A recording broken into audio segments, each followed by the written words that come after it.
The world had ended quietly. No nuclear war. No alien invasion.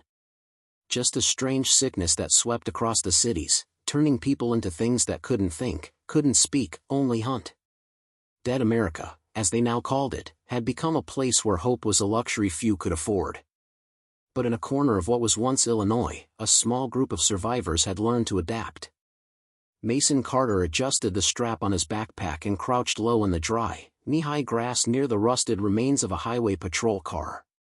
The road ahead, once buzzing with traffic, was now cracked and silent. But silence in this world wasn't peaceful. It was a warning. He looked behind him, signaling 2 short waves to the others. Wren, their quiet scout with sharp eyes, nodded and crept forward. Beside her, Jamal, built like a tank but moved like a shadow, gripped a makeshift spear tightly. And bringing up the rear, Nora, a former science teacher who now doubled as their medic, kept her crossbow steady. 4 of them. That's all that remained of a much larger group. The rest had vanished into the night, some lost to the infected, others to fear. "We're close," Wren whispered, pointing at a shattered sign barely hanging from one hinge. It read, "Welcome to Fort Atlas, Safe Zone." "Safe zones don't exist," Jamal muttered, eyes scanning the trees. "They used to," Nora said quietly, "and maybe they can again." Mason had heard the rumors too. A new signal, a repeating code on a forgotten emergency frequency. It had been faint but persistent. A woman's voice. Calm, confident, promising shelter and safety. It wasn't much to go on, but in this new world, even a whisper of hope was worth chasing. As they moved through the town's edge, their steps became more cautious. Houses stood abandoned, windows boarded or shattered. Grass had broken through concrete, reclaiming the land. But there were signs of life. Not the good kind. A half-burned scarecrow hung from a street lamp. Its face had been painted with ash in the shape of a wide, toothy grin. A warning, or a game. Mason wasn't sure which was worse. They reached a bookstore that had been converted into a shelter, at least, that's what the sign claimed. Inside, it smelled like mold and dust. Books were scattered everywhere. Pages fluttered from broken windows. A faint rustling from the back made everyone freeze. Wren held up a hand. Silence. Then, a knock. Soft. Deliberate. Knock. Knock. 3 seconds passed. Knock. Knock. Jamal raised his spear. "That's not an animal." Nora's voice was barely a breath. "It's a pattern." Mason edged toward the door at the rear of the shop, heart pounding. The knocking stopped. He gripped the handle, counted silently to 3, and yanked it open. Nothing. Just a staircase leading down. "Basement," Wren said. Jamal shook his head. "It's a trap." "Or it's the signal," Nora countered. The voice had to come from somewhere. Mason didn't speak. He took the first step down. The air grew colder. Damper. The stairs creaked under their weight. At the bottom, a single light bulb flickered above a steel door. On it, the same ash grin was drawn. Below it, a note pinned by a knife. Mason pulled it free and read it aloud. "You want the signal? Come and earn it. The dead aren't your only problem." Everyone looked at each other. No one needed to say what they were all thinking. Someone had set this up. Someone who was alive. Someone who was watching. Suddenly, the radio on Mason's belt crackled. Static burst through, followed by a clipped voice. "You made it. Good. The world isn't dead. Just sleeping. We need survivors. But not the weak." And then silence. "Did you hear that?" Nora gasped. "Someone's broadcasting from here," Wren said, eyes wide. "They saw us. They're testing us." Jamal stepped back. "We don't even know who they are. Could be raiders. Could be worse. But they're organized," Mason said, folding the note. "They're not like the rest. That means leadership. That means there's a plan." Or a trap, Jamal repeated. Still, Mason turned toward the door. I say we find out which. They emerged from the basement to find the sun dipping low on the horizon. Shadows stretched across the empty street.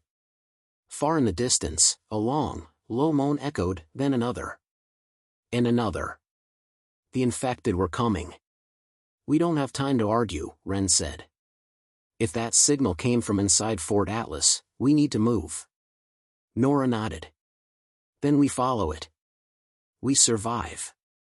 And just like that, they vanished into the coming night, unaware that this journey would not only test their strength but their humanity, and reveal secrets about the new world that no one was prepared to face. The wind howled between the crumbling buildings as Mason led the group toward the center of what was once Fort Atlas. The town had an eerie calm to it, no birds, no engines, just the sound of their boots crunching through broken glass and dust. Every street they crossed seemed like a trap waiting to be triggered. They were looking for the source of the broadcast, and although fear crept at the edges of their minds, curiosity and hope pushed them forward. Survivors were out there. Someone had technology. Power. Maybe even answers. Jamal kept scanning rooftops. I don't like this. We're being watched. I can feel it. You felt the same thing in that cornfield 2 towns ago, Wren said dryly, though her eyes remained alert.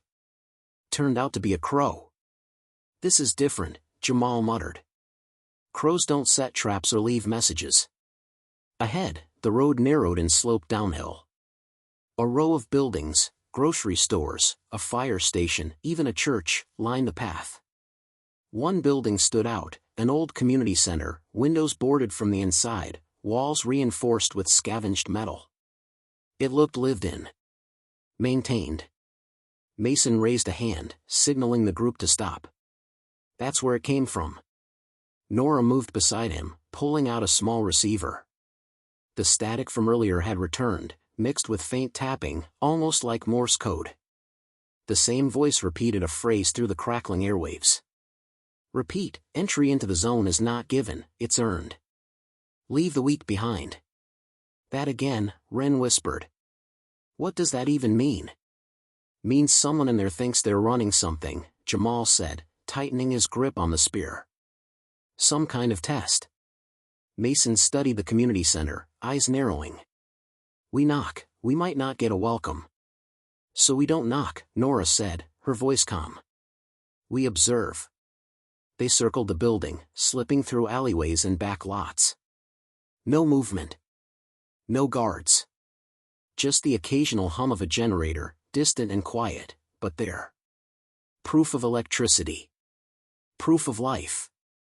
Wren spotted it first, a ladder bolted to the rear wall, leading to the roof. I'll go, she offered. No, Mason said. We go together. Quietly. Minutes later, they were on the roof, pressed low. A skylight provided a view inside. What they saw made them freeze. Inside, at least a dozen people stood in a circle, surrounding a table with maps, radios, and weapons. They weren't infected. They weren't raiders. They were clean, organized, wearing matching armbands marked with a symbol, a triangle with a line through it. Nora gasped. I've seen that before. That symbol, it was on a truck convoy. Months ago. I thought those people vanished, Wren said. Jamal scowled. They didn't vanish. They became this. Before Mason could speak, the radio on his belt crackled again. This time, the voice was clearer. We see you. You climbed well. Quiet. Smart. But you're not inside yet. Everyone stiffened. The skylight wasn't just glass, it was a camera lens. You've shown you're cautious, the voice continued. That's good. Caution keeps people alive. But caution alone isn't enough. Come to the plaza at sunrise. Alone. One of you. The others stay behind. If you pass, we talk. The message cut off. Did we just get invited to an interview? Jamal asked flatly. No, Mason said. We just got pulled into someone's game. They retreated quietly, climbing down the ladder and regrouping behind a nearby drugstore. The night deepened, stars barely visible behind a cloud-covered sky. "We can't all go," Nora said. "It's a trap if we do." "And it might still be a trap if we don't," Jamal added. "They want one of us. Alone." Mason took a breath. "Then it's me. I'll go." "No way," Ren said immediately. "You're the only one they've spoken to twice. That means they're expecting you. And when someone's expecting you, they've already planned every move you'll make." He looked at her, surprised. "I'll go," she said. "Let me. I'm fast, quiet, and not important enough for them to plan around." "Wrong," Mason said. "You're one of our best. Which is exactly why I might survive." The group argued for nearly 10 minutes before agreeing Ren would go. She would head to the plaza at dawn, unarmed except for a hidden knife. The others would stay back and watch from the shadows. As night slowly passed, they huddled in a cold corner of the ruined store. No one really slept. Not anymore. Not in dead America. And definitely not now. At first light, Ren stepped into the open. She crossed the cracked pavement, entered the empty plaza, and stood still. A figure emerged from the far side. Tall. Hooded. Calm. "You showed up," the stranger said. "That's step one." "Step one of what?" Ren asked. "Step one of becoming more than just a survivor." And then, without warning, several shapes moved into view behind him, silent, fast, and clearly trained. Not infected. Not wild. But something else. Ren's heart pounded. This wasn't just a meeting. It was a test. Ren's breath caught as the figures stepped forward, their faces shadowed beneath dark hoods. Each one moved with a fluid precision, their eyes scanning her like she was a puzzle to be solved. She clenched her fists but held her ground, fear would only make her weaker. The tall figure who had spoken stepped closer, voice low but clear. "We don't bite. Not unless you give us reason." Ren's gaze flicked to the plaza's crumbling fountain, the silence pressing around them like a cage. "Why bring me here? What do you want?" "To find out if you're ready," the stranger said. "Ready for something bigger than scavenging and hiding. Ready to fight back." Ren swallowed hard. Fight back? Against the infected? Against what's left of the world? Yes. The figure's tone was firm. "You call this world dead, but it's not. It's waiting for those brave enough to claim it again." A ripple passed through the group behind him. They moved closer, surrounding Ren in a loose circle. "Prove it," the stranger said, pulling something from beneath his cloak, a small device, no bigger than a phone, glowing faintly. "Prove what?" Ren asked, nerves sharpening every second. "That you can survive under pressure. That you can make decisions when the stakes are high." Suddenly, the plaza's lights flickered on, harsh and artificial. From hidden speakers came a sharp beep, then a countdown, 3, 2, 1. The device in the stranger's hand activated, and the plaza's ground trembled softly beneath Ren's feet. Then came the sound. Low, guttural growls echoed from the nearby alleyways. Figures shuffled into view, not quite the shambling infected she had seen before, but something different, faster, smarter, almost controlled. Ren's heart hammered. This wasn't just a test of courage. It was a test of survival instinct. "Move," the stranger commanded. Ren darted toward the nearest alley, weaving through broken crates and rusted cars as the controlled infected closed in. Their eyes glowed faintly red, but their movements were deliberate, like trained soldiers rather than wild beasts. She ducked behind a dumpster, breath ragged. The group was closing fast. The test wasn't just about running. It was about strategy. Outthinking the enemy. Reaching into her jacket, Ren pulled out a small mirror from her pack. She angled it to reflect the fading light onto one of the infected, startling it. The creature recoiled, buying her precious seconds. Ahead, a fire escape ladder beckoned. With a burst of energy, she sprinted toward it, clambering up just as one of the infected lunged. Her fingers scraped metal as she pulled herself to the rooftop. From above, she spotted the tall figure and his team watching quietly. "You passed the first challenge," the stranger's voice echoed. "But it's only the beginning." Ren dropped down beside them, her chest heaving. "What happens now?" she asked. "You rest," the stranger said. "Tomorrow, more challenges. Tests of trust, endurance, and strength." Ren glanced at the group surrounding her, people who were strong, but also wary. She wasn't sure if she could trust them yet. "Why us?" she asked quietly. "Why send the signal? Why risk survivors coming here?" The stranger looked toward the horizon, where the sun began to pierce the gray sky. "Because the world can still be rebuilt," he said. "But only if people are willing to fight for it." Suddenly, a sharp noise shattered the moment, a distant scream, followed by rapid footsteps. The group tensed. "Not all threats come from the infected," the stranger said grimly. "Some come from those who have lost their way." Ren's gaze flicked to the street below, where a shadow moved fast. A lone figure, running for safety, or maybe running from something worse. Without waiting, the stranger turned and disappeared down an alley, his team close behind. Ren hesitated a moment, then followed. The survivor they found was a young woman, pale and shaking, clutching a small backpack. "They're coming," the woman gasped. "The raiders, they're back." "Raiders?" Mason's voice echoed in Ren's mind. Those weren't infected, they were humans who preyed on the weak. The stranger knelt beside the woman. "We'll protect you. But you need to come with us." Ren watched as the group prepared to move. The promise of safety was fragile, a thin line between hope and despair. This was dead America's reality, danger lurking not only in the shadows but in the hearts of people.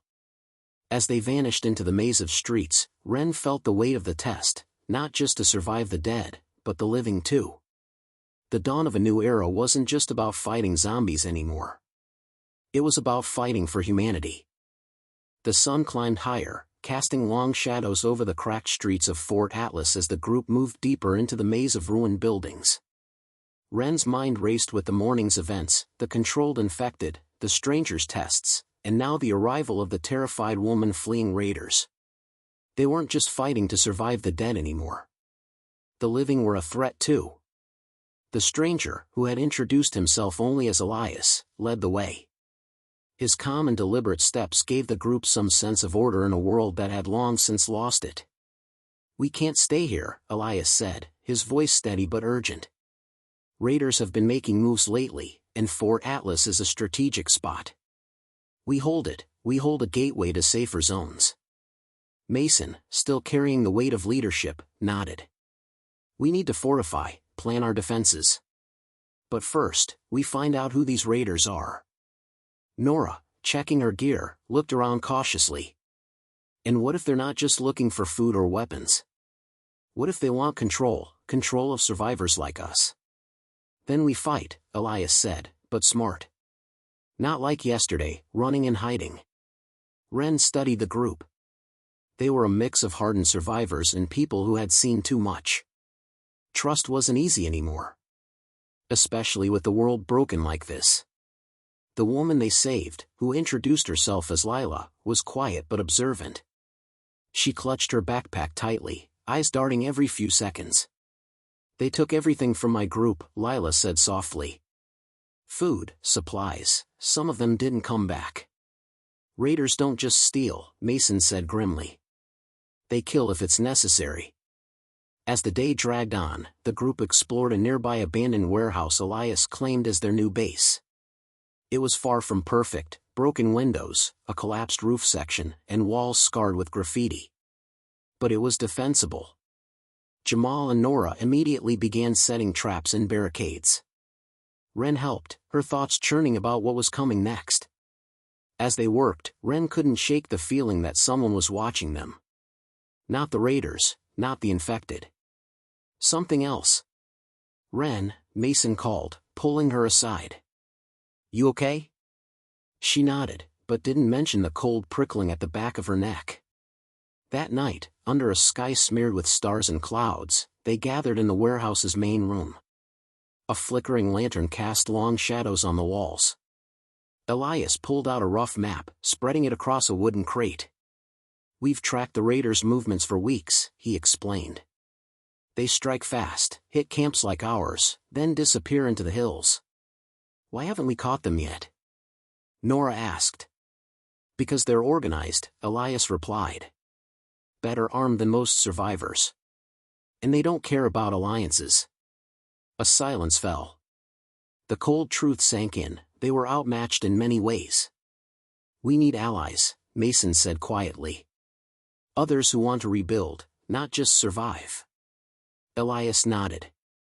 "That's why I sent the signal. To find people like you. People willing to fight for a future." Wren's thoughts drifted to the strange symbol, the triangle with the line through it, painted on Elias's team's armbands and the convoy trucks she had seen months ago. This was more than a local faction. It was an organized effort. A movement. But was it trustworthy? "Tomorrow," Elias continued, "we'll scout the raider camp. Gather intel. If we strike, it has to be quick and clean." Wren felt her pulse quicken. This wasn't just survival anymore. It was war.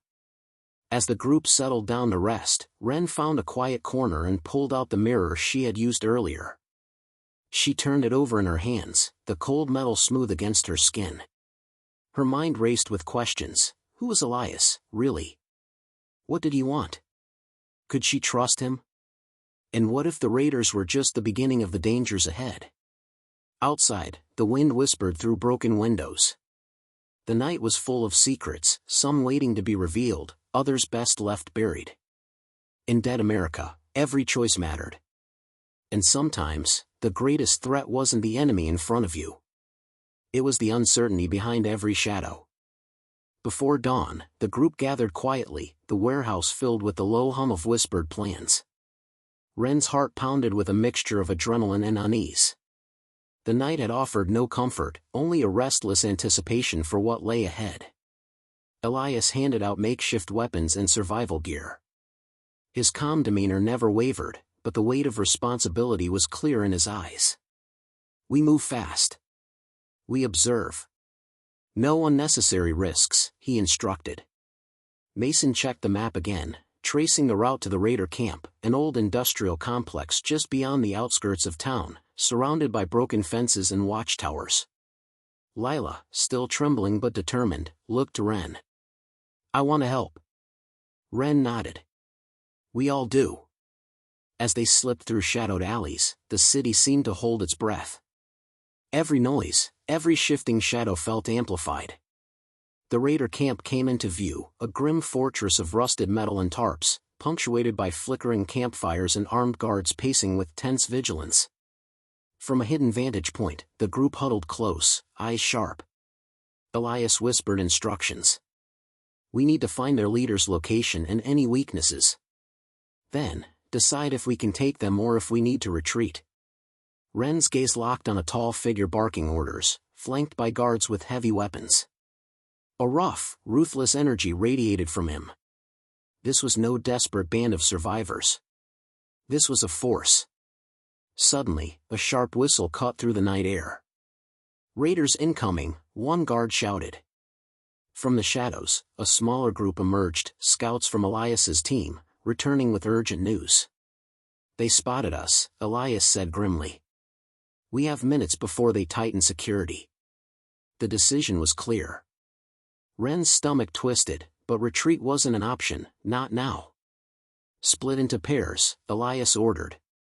"Find what you can. Avoid contact." Wren paired with Jamal. Moving silently, they skirted the camp's perimeter, ducking behind containers and broken machinery. Jamal pointed to a fenced-off area where supplies were stacked high. "This could be their main storage."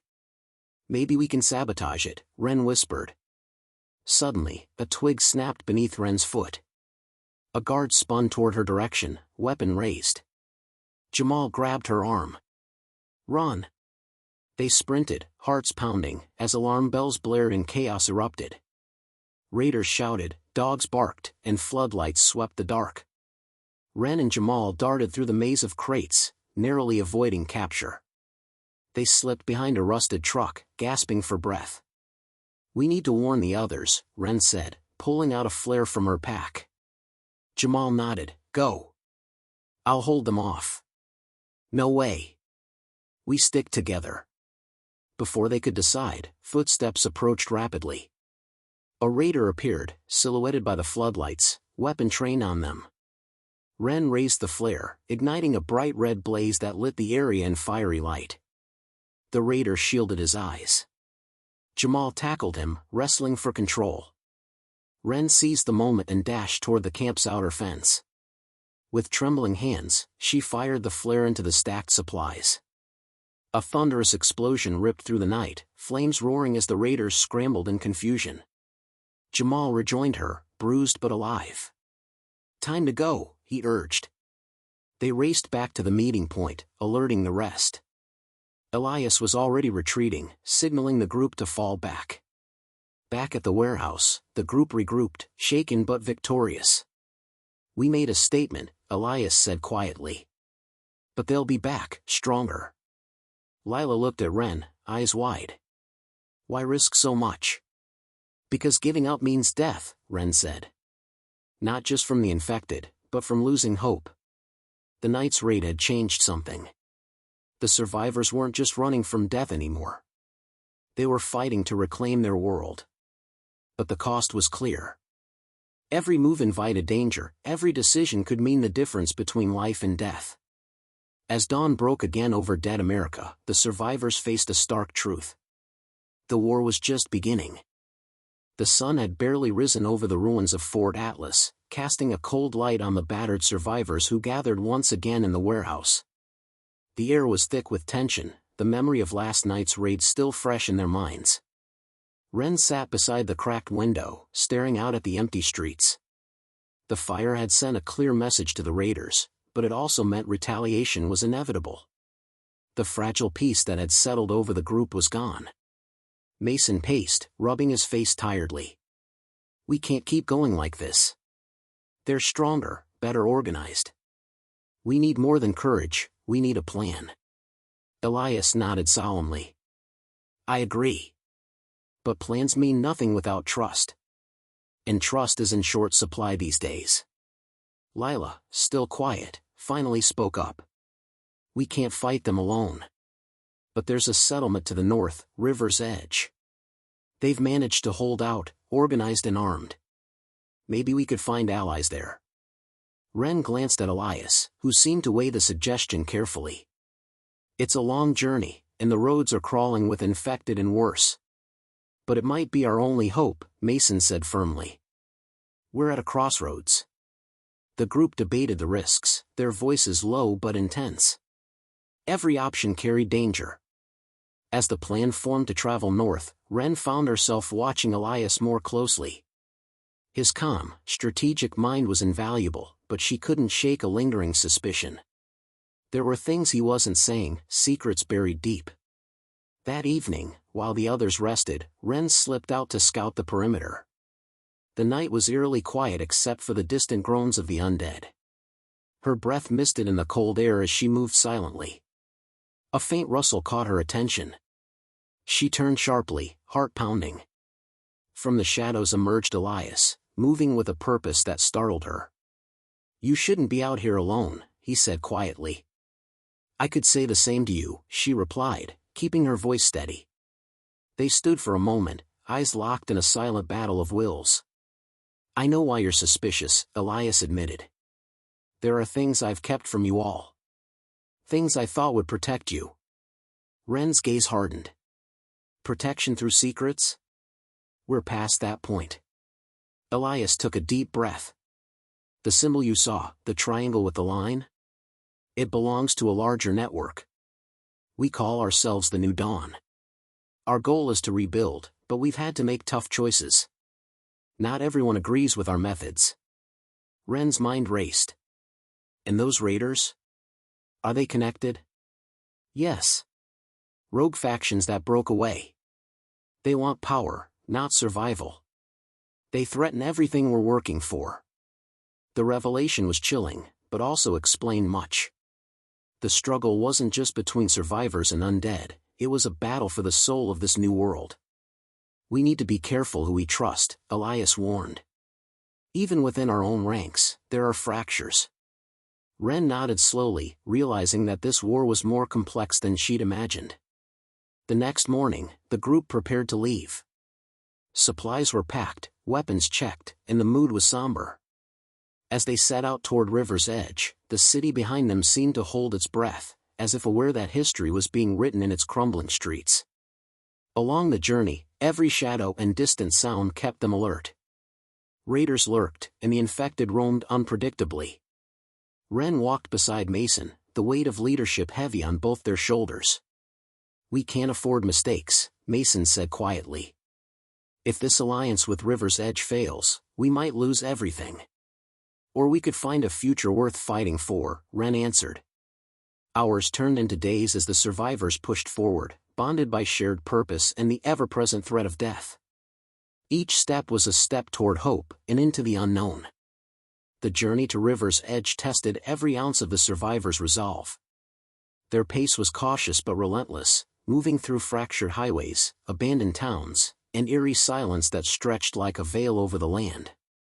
Ren kept her eyes sharp, scanning the horizon for threats, whether undead or human. Every sound seemed amplified in the stillness, every flicker of movement a potential danger. At night, the group huddled in ruined buildings, guarding each other against nightmares both living and dead. Sleep was scarce, and trust even scarcer. As they neared the outskirts of River's Edge, signs of life appeared, a makeshift barricade, watch posts, and faint fires flickering in the dusk. Relief washed over them briefly, but it was tinged with caution. This settlement was their hope, and possibly their last chance. Elias stepped forward to approach the gates, hands raised in peace. The gatekeeper, a stern woman with a scar running down her cheek, eyed them with suspicion. "Who are you?" she demanded. "We're survivors, looking for allies," Elias answered calmly. "We want to work together to rebuild." She studied their worn faces, the weapons slung at their sides, and finally nodded. "Follow me. The council will decide your fate."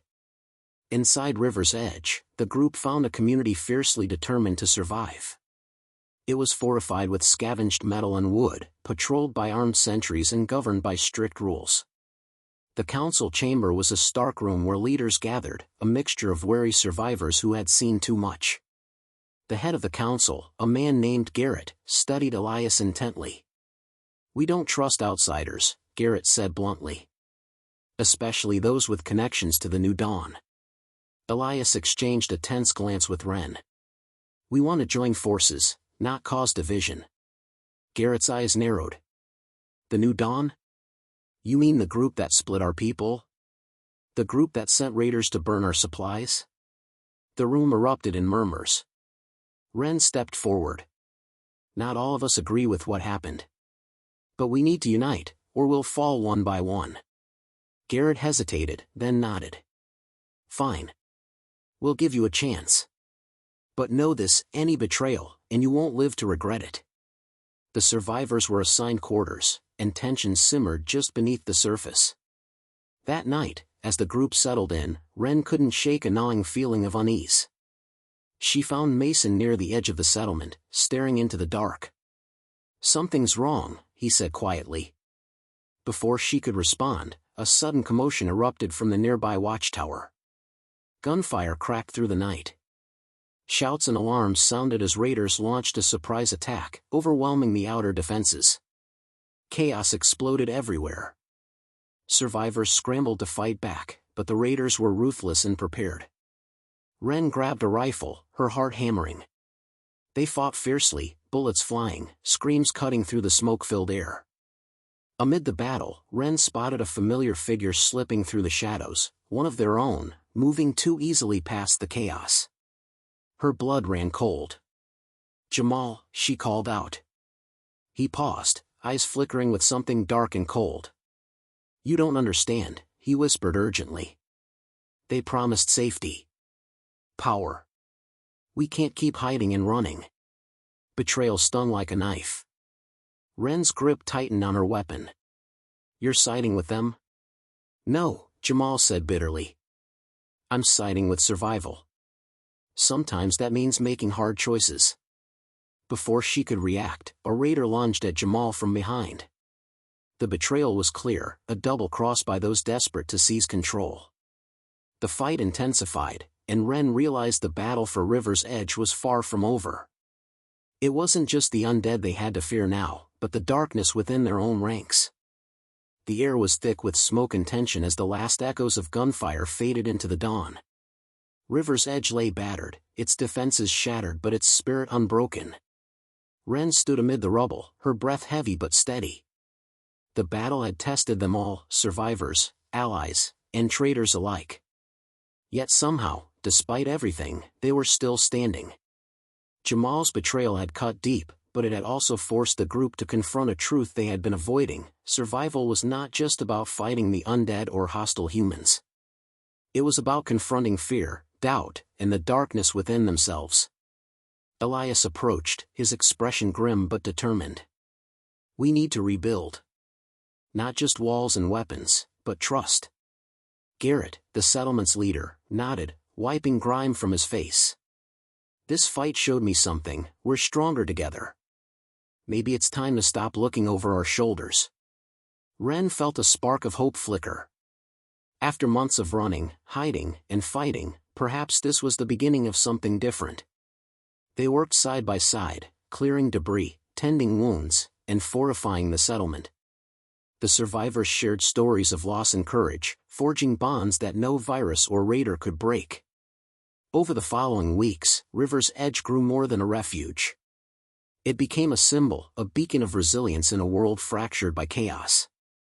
Ren found herself reflecting on the journey. The dead cities, the relentless threat of the undead, the human betrayals, all had shaped her, hardened her.